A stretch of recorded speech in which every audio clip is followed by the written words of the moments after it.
Hello, this is Steve Ramona. I'm the podcast host of Doing Business with a Servant's Heart. I'm the managing partner and president of Animos LLC. And on my episode for the Business Growth Architect Show, I will share, discuss, reveal how to be transformational, not transactional, and how to use the ask where you're comfortable and able to grow your business, but more importantly, grow the people you work with. And hello, fabulous person. Beate Gillette here. I am the host of the Business Growth Architect Show, and I want to welcome you to today's episode where we discuss how to navigate strategy and spirituality to achieve time and financial freedom. Truly successful people have learned how to master both, a clear intention and a strategy to execute that in a spiritual practice that will help them to stay in alignment and on purpose. Please enjoy the show and listen to what our guest today has to say about this very topic. Hello and welcome back. This is your host, Beate Gillette. And we are here with founder of the Future, Steve Ramona, who is a podcast and TV host and managing partner of Animos. Steve, I really was looking forward to this interview because you are going to shed light on something that a lot of people talk about, serving and being off service, but you really taken this to an entirely new level and will explain to our audience what that means and how to make this work for you. So welcome to the show. Thank you for having me. I'm excited to be here. So for somebody who does not know who you are, Steve, can you tell us what do you do and what problem do you solve for your clients? What I solve is how to connect with people. You need people in your business. One person, 100, 1,000. You need it. You need to deal with people with vendors. You need to deal with people if you have a board. You need to deal with people if you have a sales team, on and on and on. How do you deal with it to grow your business, grow yourself, and grow the people you're working with or the people you're meeting? And that servant heart is the way I do it. And it's brought me one of the fastest growing podcasts. We're 722 shows as of today.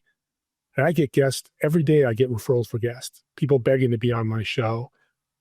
Part of it is the message, doing business with a servant's heart. But part of it is I built such great relationships with people. I deal with people correctly, bring them value.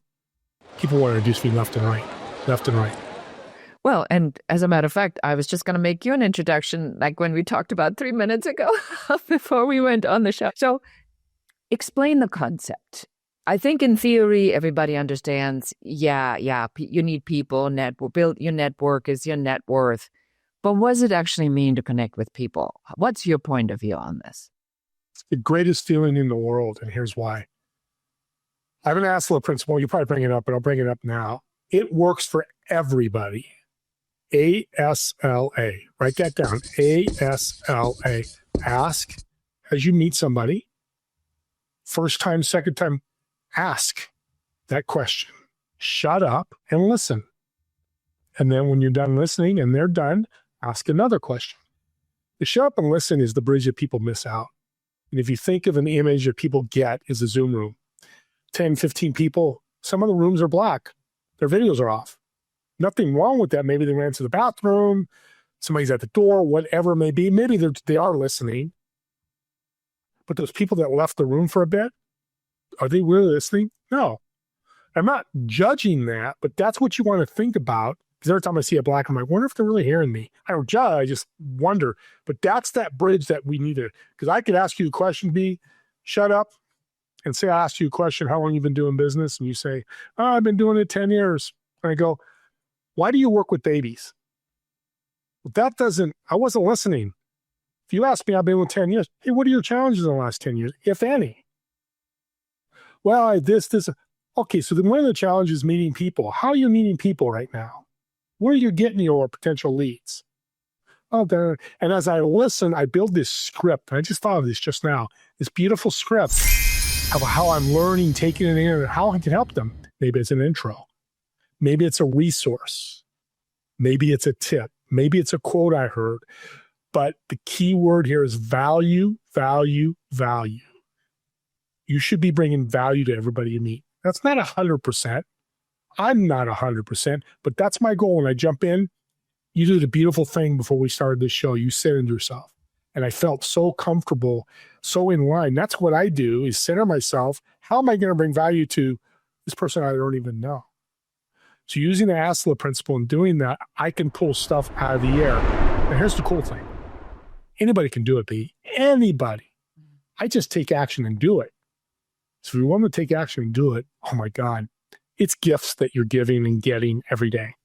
I want to go a little bit deeper into sort of some of the deep thoughts behind this, because I know that I need to give, but I really want to get.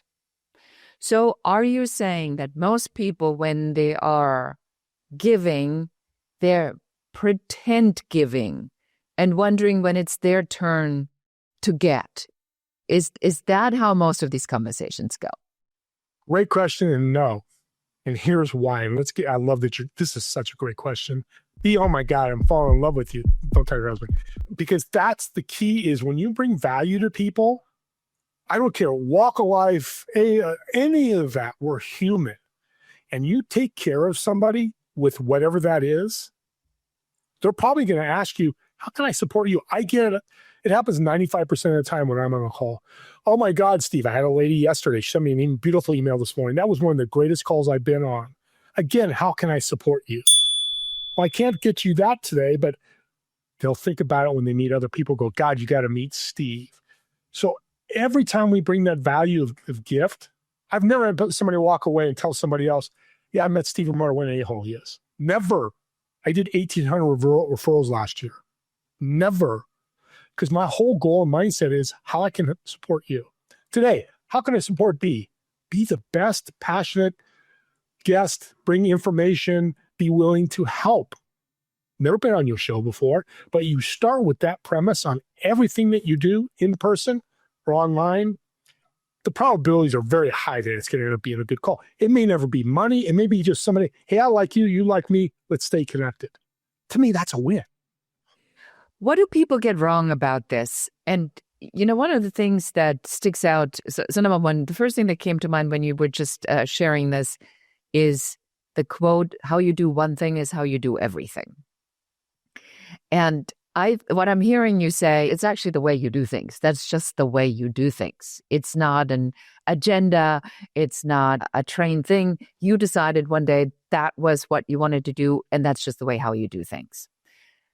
Why do other people not do it like that? Because when I go into LinkedIn, which I did today, and I see it already, the red dot with all the numbers in it of all the emails I have received.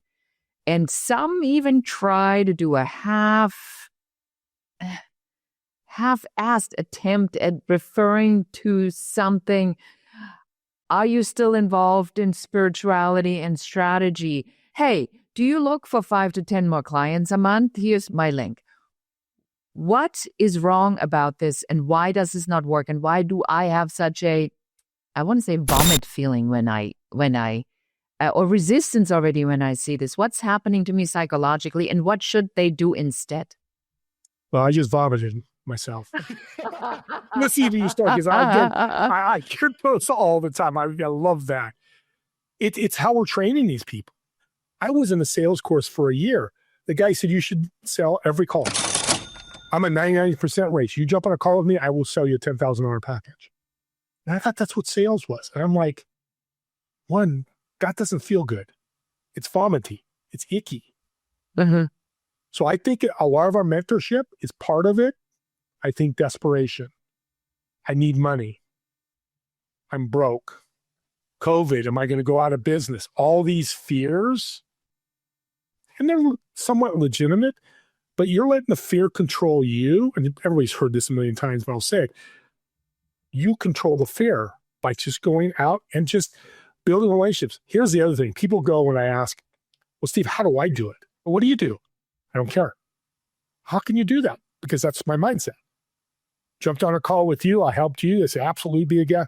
Are we going to transact? Maybe, maybe not. If we never do, we're still going to be good friends. Because I feel that energy. We've got to be careful. Be transformational, not transactional with people you meet. I can't think of a better phrase to do that. What's transformation? it could be, hey, you know what? Here's $1 million this person will give you to run your, fund your business. To, and here's a great tip for audience to practice this. Every time you go into a service, grocery store, restaurant, CVS, whatever, look for a name tag. I did it today when I went to the Target. Name was Asia. She's doing things. Asia, how you doing today? She's taking it back a little bit. I go, oh, good. Great. Hey, thank you for bagging. Yeah, I'll take it back. Asia, you'll have an incredible day. Well, thank you, sir. I do that all the time. And then I found out that a lot of times they're wrong name tags because they have such high turnout. I swear to God, Steve, that's the funniest and most awkward thing because I did this and then this guy turns around and he goes, oh, John. Oh, yeah, they just gave me this name tag. My name's not actually John, but that was the only one that they had for me. And audience, that story you just told, if you have a service type business where people see you in person, never, ever, ever do that because you're bringing negativity to your business. Now, going back to another thing, which was one of the biggest things that stood out when we connected for the first time, you say ask. But you say ask twice. So the second ask is not the same as the first ask. So tell me about that. Questions. You ask a question, and we'll use a scenario again. I like to repeat this so people get this. And here's 3 questions you can use, audience. Make it super simple for you. What do you do? Shut up, listen. Do this. I'm a business coach. I work with people doing 6 figures, and I'm very excited about mindset, and I love to transform people. And then I'll go, okay, transform in my head. So the next ask is, how do you like to transform people? I do this. 2 or 3 questions in, they're so excited because people want to talk about themselves. People want to be seen. It's the floodgates. And then they'll go, buy a link. It happens all the time with me. Well, Steve, I want to learn about you. What do you do? And now the meeting is so powerful because she or he is excited. I'm excited to share what I do, my goals are, my podcast. We're not trying to pitch each other. We're not trying to uncomfortably learn about each other. We're having FUN. And when you bring value to people, it becomes fun. If you go, hey, B, 10 years, you transform people. Well, you know what? I'm a business coach. I can help you learn to transform those people better. I have a $10,000 6-month program. You need to join. I can change your life. I can make a huge difference. Gong. I don't know this part. I've asked one question. How do you use business marriage as personal marriage? Mm-hmm. Most of the time, we meet a woman or a man for the first time. The next day, we're not getting married. Or the next question is, what do you do at a first date dinner? Think about this. Go, okay, B. So what do you do? Well, I'm an admin in a law office. My next question is, I'd love to marry you. I'm so in love with you. That's the feeling and emotion that happens when you start pitching people. Yeah. It's terrible. And vomit. I'm going to use your phrase. You know what I call it when it's really bad on LinkedIn? I sometimes actually, and I do say this, I say, this is the equivalent of showing up on first date naked. Beautiful. Just in case. I was at a dinner on Sunday night, and I talked to a gentleman, and he said to me, people talk about you all the time. There is literally there are very few people in this room that have not been touched by you one way or another. And I'm like, are you sure you're talking about me?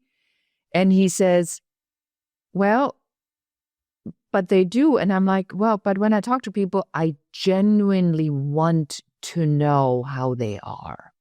I genuinely want to understand where they are at and what their challenges are because I like people. And it's important to me. Is there any advice you have for people to be more genuine about this? Because I think people sometimes ask these things or go through the motions because they know it's the right thing to do, but they're not quite mentally there. Can we help them with maybe a couple of reframes in their head that when they get into this, that they go like, oh my God, now I have to ask them all these questions. I'm going to have to listen and they're going to be really boring. And I'm only going to do this because Steve told me to do it. Hope and faith. You got to have that faith and hope that you're going to get to know somebody and something's going to happen. It's fun. Here's an emotional. You don't ever worry about that ever. On whether. Yeah, if they hang up on me, I've had people do that 2 years ago. A lady goes, this doesn't work. She was pitching me. And I was asking questions. She goes, I'm really tired. It's a Friday afternoon. And click, disappeared. A LinkedIn expert trying to change my LinkedIn right there on the first call. Very happy she did that because I was about ready to do it myself. I had just a LinkedIn guy on applying to be on my podcast. And he was completely pissed off that I said to him, when I go into these pre-calls, I go in on purpose as a virgin. I don't want to have a preconceived notion. I want to hear and I want to ask and listen. And he got so bent out of shape, he hung up on me because I insulted him. Yes, maybe it's a LinkedIn specialist It could be. And if something like that happens, audience, here's a great tip. Here's the phrase you remember. It's changed my life completely. What you think about me is none of my business. Again, what you think about me is none of my business. Once I learned that 3 years ago, because I was worried, oh my God, I just pissed somebody. Now it's like, bye-bye. Next. That's not a fit. And people are like, well, they say something bad about me. Hey, if you've done good in the world like that, what you just told me your story about how, you connect people like that, I had the same thing. I don't worry about it because I know I've helped hundreds of people. If they all lined up, they'd go, thumbs up, Steve. And there'll be one or two that, no, I don't like Steve. That's fine. I don't need everybody. Anybody willing to want to be helped? I don't charge for my coaching. And I still get that. You didn't do enough for me. Amazing to me. But again, we're dealing with humans. So this kind of stuff happens. It's tough. I want you to take my audience and explain a concept to you that I shared also when we talked for the first time. So this principle of giving or leading with a servant's heart wasn't really entirely clear to me until after the Palisades fire when I lost all my possessions. And then people that I didn't know and people that I knew came together, and without asking, I had been on the receiving end for the first time in my life. And I was shocked, Steve. I did not know that people cared about me so much. And I learned that it's okay to ask. So can you put this in the context of your philosophy? When does this come in? And is this just as much a vital part as the other part we just talked about, the serving? Can I ask? Should I ask? And when can I ask? Great question. Man, you've got a great show here. So I met Tony 3 years ago, 250 million a year revenue, big rock star. And how we met, again, connecting with people. And he talked about serving. I wake up in the morning serving. I serve my competitors or my collaborators, my employees, all that. And at night, he goes to bed, who am I going to serve? And I now do a journal, how I'm going to serve people. That's my first 3 priorities that I have to do is how I'm going to serve people. And he says, how do you do it? Because you sound like you did hundreds of millions of partnerships. You're serving people. What happens when people ask you to help you? And I say, I'm good, thinking I gave them a bunch of gifts. This is the change my life moment. He goes, Steve, they're going to walk away when you say no. Consciously, they're not going, what an a-hole. I don't like Steve. Oh my God, they're going to tell. That's not it. It's the subconscious of, wow, he turned me into a taker. He gave me all these gifts. He didn't give me the opportunity to send him a gift. Once I learned that, my business, my life took off. My network took off. Billionaires are meeting with me because I would go, hey, I'm looking for land for my renewable energy company. I had 14 referrals, landowners. Hey, you got to meet Steve. He's got this cool little company. Because let's go back to the beginning. I built so many relationships with people. It was huge. So I'll tell you even a quicker, better story. So I worked at a health club for 20 years. I met thousands, probably 10,000 people over 20 years. I'm the director, walking, meeting people, building relationships. So we sold in 2000. In 2002, my friend opened a restaurant. I helped him out. Well, I did an email, reached out to all the people I remember from the health club. In 6 months, I had lines out the door. Because people are like, hey, you got to go see Steve. Oh my God, Steve started a restaurant. Go see Steve. Now, if some didn't answer, some probably didn't come. So what? The other people that came that wanted to be there will be there. And then the restaurant closed, and then I started a recycling company in 2006, computers and electronics. I went back to my network in the restaurant, people I met, and the health club. I was at 6 figures in 8 months, 6 to 8 months in my bank account because people, hey, you looking for recycling? I was getting referrals every day. Hey, when can you come pick up our stuff? Because building that relationship of value, not pitching like we talked about on LinkedIn.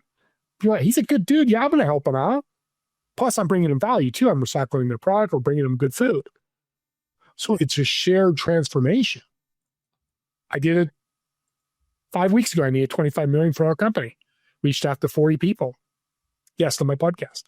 20 people reached out and said, here, I guess I had 10 referrals within 24 hours. People giving us $25 million, wanting to do that and work with us. People never tell me, don't ever ask for something from me. I've never heard that, ever. Now, maybe they walk away and do that, and that's fine. I probably will never refer them again. But nobody's emailed me back like, why would you ask me? They just don't. I wouldn't. If somebody's been good to me, like you came to me and said, hey, I'll give you a perfect example. Colleen Biggs has been on my podcast. She's a top business coach. I think you know her. Maybe not. I may have mentioned her. But she did a reach out and said, hey, my brother-in-law needs help. I've got a GoFundMe page. If you have the heart to do it, and I'm paraphrasing, give us some money. Right? You didn't have to. Send $50. She sent me a beautiful email. Oh my God. That said, hey, we've built a relationship. I can do that. I can help you.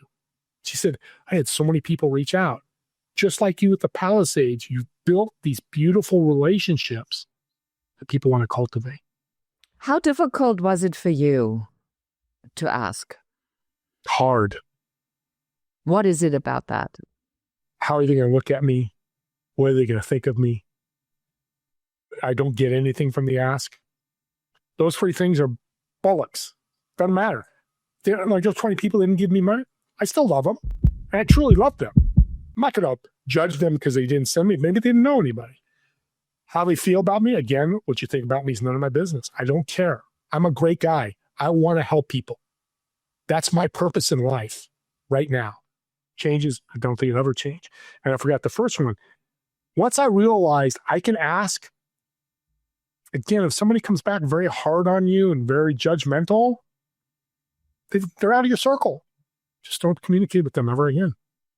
What would you tell to a founder of the future, somebody who is listening to this and goes like, man, I know I got to get better at asking. Can we give them some sort of, other than the just do it, but I do believe that there has to be a frame inside your psyche or in your head on how they can approach that. Otherwise, it's awkward.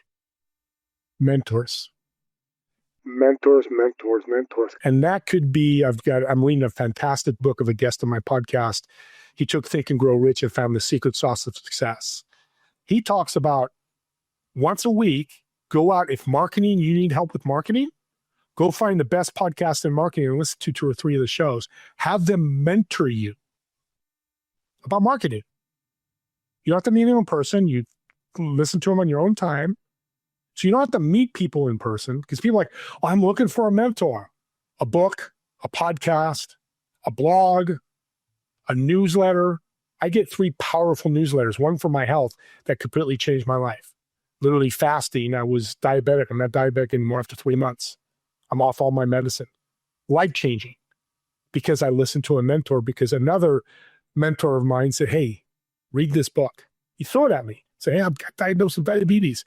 I read it. It's called, by the way, Eat, Stop, Eat, about fasting.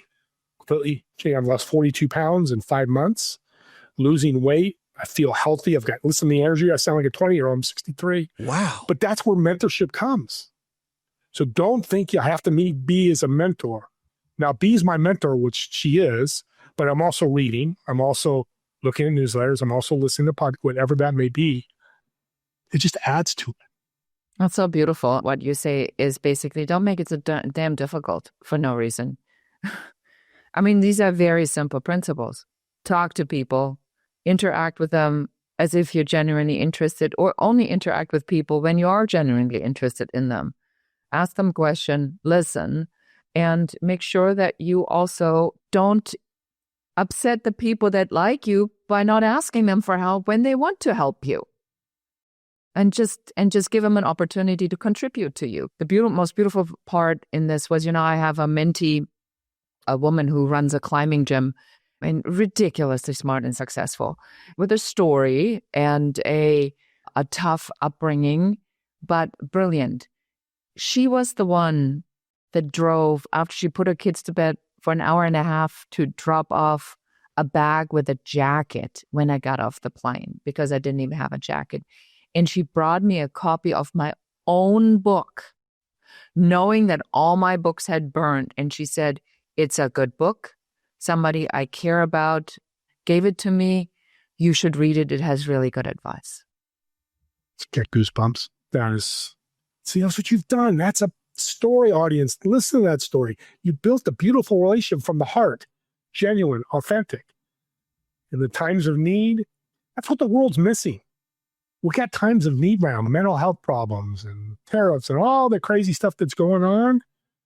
Let's help each other. Let's serve each other. Let's build relationships with each other. And you made a good point. Don't serve people that don't want to be served. Do you think that when you get to the next level that you're going to have to leave people behind? No, I'm getting to that next level, and I'm still meeting people that need help, because it's such an emotional rush. I met Fran, I'll shout out Fran on Saturday. She's in Switzerland. We started asking the questions, learning about each other.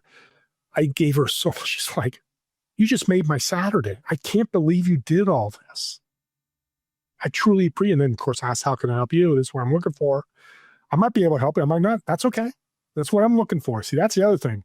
Don't expect anything. When you do your ask, if they can't help you, they can't help you. Say, "That's no problem. Take my referrals and run." Because the universe is always talking to you. It's always sitting on my shoulder like, "Good job, Steve. You asked. They can't help you, but don't judge. Why can't you help me? Don't you know?" Again, you're pitching service. Don't ever pitch being a servant's heart. It's got to come natural. And here's a tip that I think you're going to love. We're selling all the time, and I mean in a good way. We're building relationships, and the time comes, they go, "How much is your fee, B?" And you go, "It's $2,000 a month, minimum 6 months. So it's $12,000 total." "Oh, B, right now we're doing a remodel, this, and this. I don't have the money." Well, it's uncomfortable on both ends. Uh-huh. They're like, "I don't want to say no, but I got you. I can't afford this." You're like, "Oh man, I just lost the sale." Just human. But here's what you do, B, from a servant's heart, to go to the chin level. You go, "Hey, Steve, no problem. Let's follow up in 5 weeks. We'll jump on a call, see where you're at. But by the way, you mentioned something. I got somebody I want to introduce you to that can help you with this problem that you have." I've done it so many times. I've had other entrepreneurs do it so many times. They call me, text me, "Oh my God, that person fell in love with me." 50% of the time they come back as clients, because you walk away from that transformational, not leaving it transactional. "Okay, Steve, not today, but 6 weeks I'll get you signed up." No, let me help you, support you even more, because nobody's expecting it. It's a game changer in sales. Yeah, I like to talk about when people cite money, because I think people are trained to cite money as a reason. Time and money are typically the two big ones. I always say, let's first figure out on whether or not we believe this is the right thing for you to do. And then if you feel that this will really help you, we'll make the money work. We'll figure it out, right? We can do payment plans. We have now this Afterpay and whatever Klarma thing where you can break it down in 12 payments. We can make, with the money, we can almost make work. We need to figure out first if you have the commitment, or if this is a price-driven decision, because that's not going to work. It has to be an intention or passion-driven decision. And then we'll deal with the money. I think you and I are super aligned on that. Oh my God, yes. And thank you for mentioning that, because I didn't put that at the beginning, but I'm glad you did, because what I'm saying, you don't do that right away, but when time comes to talk about pricing, and again, B, you know what you just did? You went to chin level and you're serving. I mean, nose level. You went here to here, because you're like, "Steve, that's okay. Can you do Klarma? I can do this, and this. Will that help you?" Absolutely. Oh my God, I'm so excited. That's next level. Yeah, you'd love to have the 10,000 whatever right away, but you're like, "I don't care about that. I want to help you, Steve. So with that, let's make it comfortable for you." God, so powerful. It's always about the genuine desire to see people succeed. So for somebody, anything that you feel we should tell them in addition to what we told them, or any last words of advice on how to be a servant heart and be comfortable in asking? You need to serve yourself first before you can serve others. And the way to do that is get better 1% every day. Don't go, I'm going to make $1 million in 3 weeks. Some people can, but most people it's not. Get better 1%. Tomorrow, who am I going to serve? What am I going to learn? Who am I going to meet? Maybe you do all three, maybe you do one. But you got a little bit better tomorrow, and a little bit better the next day, and a little better the next day. We're June 10th, halfway through the year. Say it's 150 business days left.